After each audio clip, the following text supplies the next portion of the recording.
2 years ago, I was nervous and excited and emotional, and honestly, I had no idea what I was getting into. But RV life has shaped me into a stronger, more grounded, more grateful version of myself. Today, I want to get real with you all about how living in this RV for the past 2 years has fundamentally changed who I am as a person. If you're new here, about 2 years ago, I decided to sell most of my possessions, buy this RV, and hit the road. At the time, I thought it would be a fun adventure, maybe something to do for a few years before returning to normal life. Little did I know that this lifestyle would completely transform my perspective on what normal even means. Today, I'm going to share the biggest ways RV life has changed me, from my relationship with material possessions to how I view community, from my daily habits to my long-term goals. So grab a cup of coffee, get comfortable, and let's dive in. Hey friends, welcome back to my channel. If you're new here, I'm Nancy, and I've been living full-time in my RV for the past 2 years now. 2 years of adventure, campgrounds, unexpected breakdowns, breathtaking sunsets, and a whole lot of personal growth. If learning more about what RV life is like, you're in the right place. Hit that subscribe button and notification bell so you don't miss any of my future episodes about my daily thoughts and travels. The first and perhaps most obvious way RV life has changed me is my relationship with stuff. When you live in under 200 square feet, every item you own needs to earn its place. Before I moved into the RV, I had a 3-bedroom home filled with furniture, decorations, kitchen gadgets, clothes I rarely wore, you name it.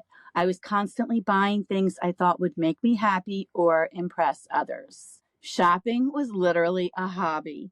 The process of downsizing was really painful at first. I remember sitting around, surrounded by all of my belongings, trying to decide what was essential enough to bring into my new, tiny space. Each item represented money spent, a memory, or a part of my identity. Letting go felt like losing pieces of myself. But here's the thing. Once those items were gone, I rarely missed them. In fact, I felt lighter.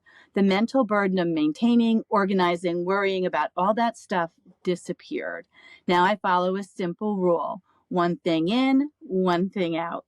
Before I buy anything, I ask myself 3 questions. Do I truly need this? Where will it live in the RV? And what value will it bring and add to my life? This mindset has saved me thousands of dollars, but more importantly, it's freed me from the constant cycle of consumption that our society normalizes. I've realized that experiences and relationships bring far more joy than any possession ever could. The irony is that by having less, I feel like I have so much more. More freedom, more time, more mental space. I'm no longer defined by what I own, but by how I live. One of the most profound shifts in my thinking has been redefining what enough means in my life. Before RV life, I was caught in what I now recognize as an endless pursuit of more. More money, more space, more stuff, more achievements, more validation. Our culture conditions us to believe that we never quite have enough. Advertisements, and sometimes even friends, tell us that we need the newest phone or fashion trends that change every season. And social media shows us bigger houses and more luxurious vacations that make our own lives seem inadequate by comparison. Living in an RV forced me to confront this mindset head on. When your entire home is 200 square feet, you quickly learn what enough looks like for you personally. I've discovered that my enough is remarkably simple. Clean water, nutritious food, a comfortable place to sleep, good health, meaningful work, beautiful surroundings, and genuine connections with others. That's it. That's what it really takes to contribute to my happiness and my well-being. What's been fascinating is realizing how many things I thought I needed were just actual wants, often influenced by external pressures.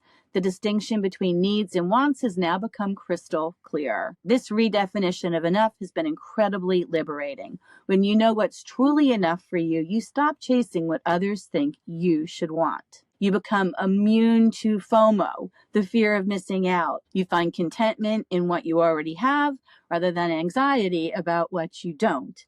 I no longer feel the need to upgrade perfectly functional items. I don't feel inadequate when I see others with more expensive possessions. I don't measure my worth by my salary or my title or my address. There's a quote that's become something of a mantra for me. The secret to happiness is not having more, but in wanting less. 2 years of RV life has shown me the profound truth in those words. That's not to say that I still don't have goals and aspirations, but now they're more aligned with my authentic values rather than society's expectations. I pursue personal growth and new experiences rather than the accumulation of stuff and status. And I recognize when I have enough stuff, enough activity, enough work, and I allow myself to enjoy that place of sufficiency.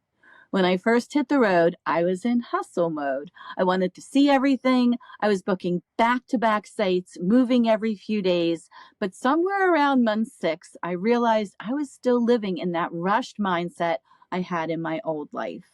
Closely related to redefining enough has been learning to slow down and truly savor life. Before RV life, I was constantly rushing to work, rushing through meals, rushing through weekends to prepare for Monday to go back to work.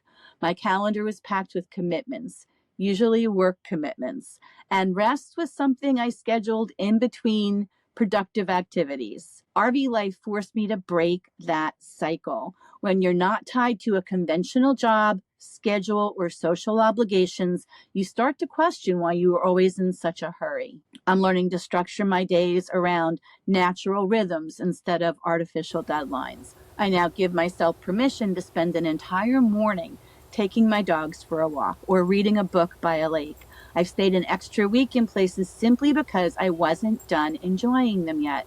I cook simpler meals, slowly savoring the process rather than just enjoying the result.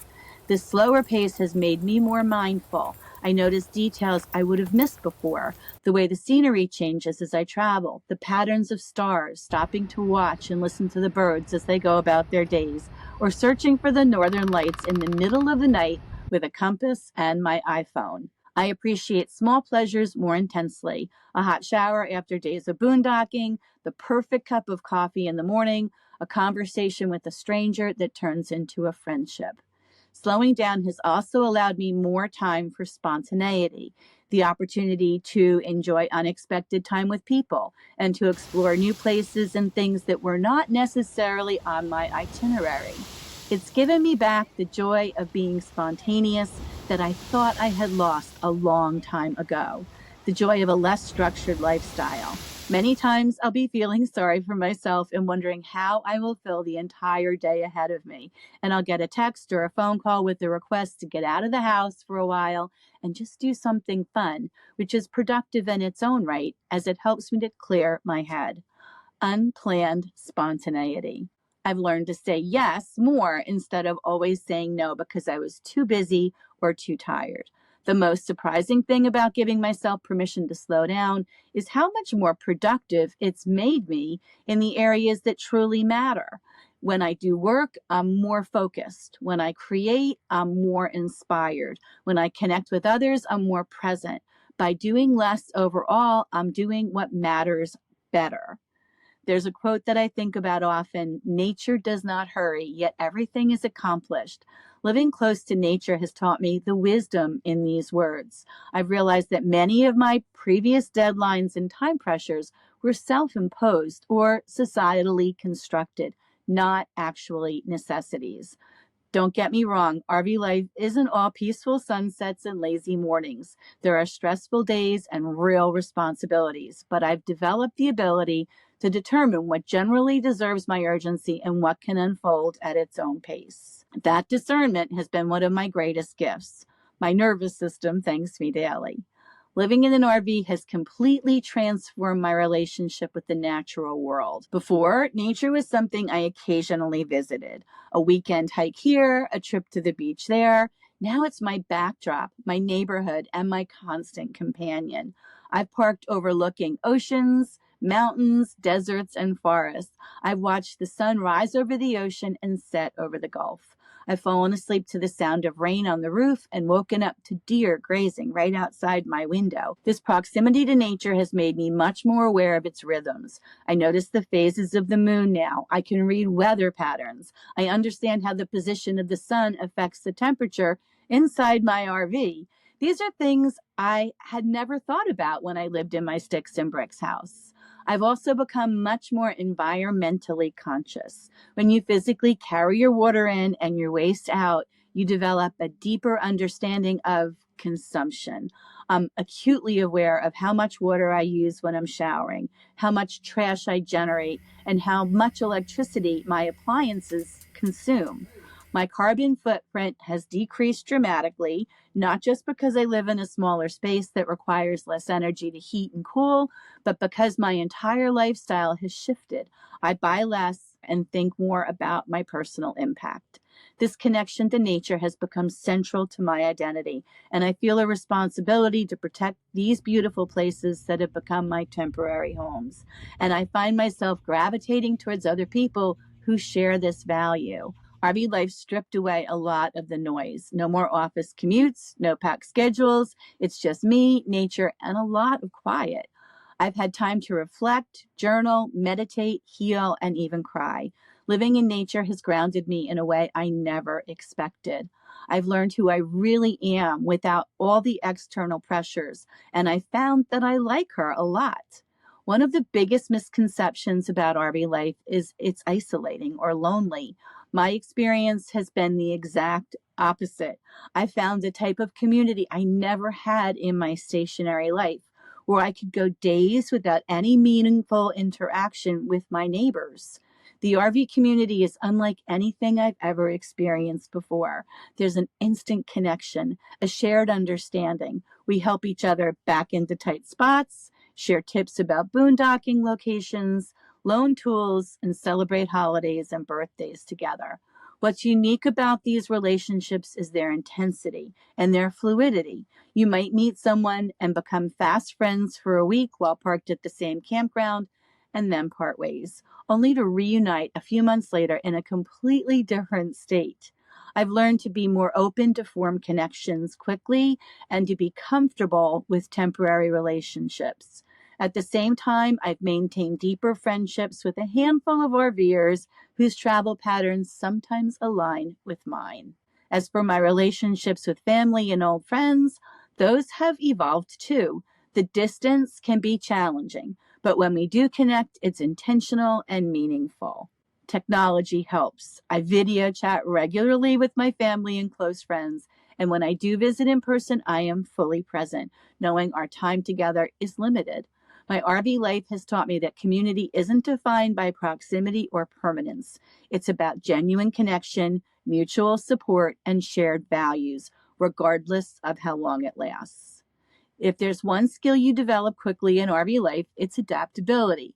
When you live on the road, plans change constantly, sometimes by choice, sometimes by necessity. I've had to reroute due to wildfires, find last-minute accommodations during mechanical breakdowns. So I'm sitting on the side of the road on Route 2 in Wisconsin on my way to Minnesota. I left about 15 minutes ago. I checked all my tires. Everything was fine. Pressure was good. And 15 minutes on the road, I started to hear this terrible flapping noise. You don't know what's going to break until it breaks. So until something goes wrong, everything is fine. And adapt to unexpected weather. I've learned to troubleshoot everything from plumbing issues to electrical problems. I've become my own handyman, meteorologist, and travel agent. Before RV life, I was someone who liked control and predictability. I'd get anxious when things didn't go exactly according to plan. Now I expect the unexpected. I build buffer days into my schedule, and I always have backup options. This adaptability has spilled over into all areas of my life. I'm more resilient, more resourceful, and less rattled by challenges. I developed what I call productive patience, the ability to wait out difficulties, taking whatever constructive action I can. Living this way has also made me more present. When plans are fluid and tomorrow's location might change, you learn to appreciate where you are right now. I no longer rush through experiences just to get to the next thing on my schedule. Perhaps most importantly, I've learned that most problems aren't as catastrophic as they seem in the moment. A breakdown that strands you for 3 days becomes a funny story later. A route change due to weather might lead you to discovering your new favorite place. And when you live on the road, you see how different every little pocket of the country is. The people, the accents, the landscapes, even the grocery stores. I've talked to people from all over the country and all over the world. It's made me more open-minded and more curious and way less judgmental. It turns out we've all got a lot more in common than we think. Let's talk about money because RV life has completely reconstructed my financial mindset. Contrary to what many assume, this lifestyle isn't necessarily cheaper than living in a house or an apartment. It's just expensive in different ways. What's changed is how I think about spending, earning, and saving. Before, I was trapped in the traditional work-spend cycle. I worked to pay for my house, my car, my stuff, and I spent most of what I earned. Now I've embraced what some call a minimum viable income approach. I figured out exactly how much money I need to sustain my lifestyle, and I work just enough to meet that threshold, plus having savings for emergencies and future plans. This has meant developing location-independent income streams and being more intentional about when and how I work. Sometimes I'll intensely work for a few weeks in a place with good internet, and then I travel for a month with minimal work commitments. My spending priorities have shifted dramatically. I spend very little on household items or clothes, but I budget for experiences, national and state park passes, days at campgrounds with amenities when I need them, and sometimes unique tours of places I get to visit. My biggest expenses are vehicle maintenance, fuel, and insurance, the cost of mobility. To me, financial freedom isn't about having more money. It's about needing less to be happy and having more control over how I earn and spend what I do have. That's been incredibly empowering. Perhaps the most profound change has been in how I see myself and my future. Before RV life, I was following a prescribed path: career advancement, home ownership, and retirement savings. I measured success by conventional milestones. 2 years on the road has completely dismantled that framework. I've had to redefine success on my own terms. What does achievement even look like when you're not climbing a traditional career ladder? What does security mean when your home has wheels? I've discovered parts of myself I never knew existed. I'm more creative, more resourceful, more comfortable with uncertainty than I ever thought possible. I've developed new skills and interests simply because I've had to save money or I've been exposed to different environments, experiences, and people. As for the future, I honestly don't know if I'll live in an RV forever, and that's okay. This lifestyle has taught me that I don't need to have everything figured out. Plans can change. Homes can be temporary and careers can evolve. What I do know is that I don't want to go back to my old definition of normal. Whatever comes next, whether I continue traveling, settle somewhere part-time, or create some hybrid lifestyle, life will be dictated by what I've learned on the road. 2 years of RV life has fundamentally changed me, from redefining what enough truly means to slowing down and savoring each day, from rethinking my relationship with possessions to finding new forms of community. This journey has transformed me in ways I never expected. 2 years ago, I was nervous and excited and emotional, and honestly, I had no idea what I was getting into. But RV life has shaped me into a stronger, more grounded, more grateful version of myself. I'm not saying RV life is for everyone. It comes with real challenges and sacrifices. But for me, those challenges have been worth it for the growth and the perspective that I've gained. I'd love to know what you are thinking. Are you considering this lifestyle, or have you made a major life change that transformed you in an unexpected way? Drop a comment below and let's continue the conversation. If you enjoyed this more personal video, give it a thumbs up and consider subscribing for more content about life on the road. Thanks for watching. Until next week, stay curious and safe travels.